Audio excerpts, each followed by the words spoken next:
Nearly 100 years after the sinking of the Titanic, a Coast Guard cutter left Boston today, bound for observances over the ship's final resting place this weekend. That voyage began with the dockside ceremony. Greg WAYLAND was there.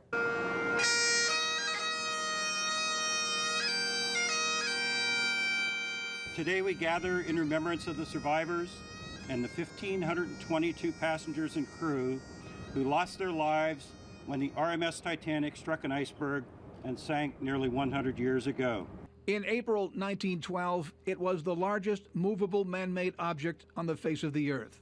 On Tuesday, on board the Coast Guard cutter Juniper in Boston, they prayed for the victims, and a bishop blessed the rose petals and wreaths to be poured from the Juniper onto the Titanic's watery grave this weekend. 100 years have passed, and the century has not dimmed the memories of those final hours of pain and loss and tragedy. The Titanic was a floating microcosm of Edwardian-era society, including the rich and famous. At the same time, you had folks who had really had to scrounge and save just to buy a third-class ticket.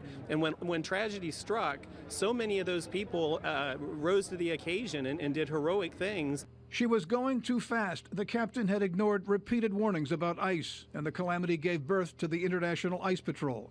Even today, icebergs remain a threat to transatlantic mariners, with the most dangerous smaller icebergs being difficult to detect visually or on radar in high seas and the notorious fog of the Grand Banks. Titanic historians displayed chilling copies of wireless communications between White Star Line President Bruce Ismay and his New York office.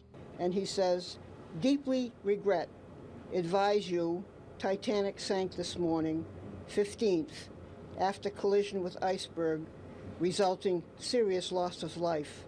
Further particulars later, Bruce Ismay." And though it is not the first time that wreaths such as these have been dropped at the site of the sinking of the Titanic, it will be the most poignant, the 100th anniversary.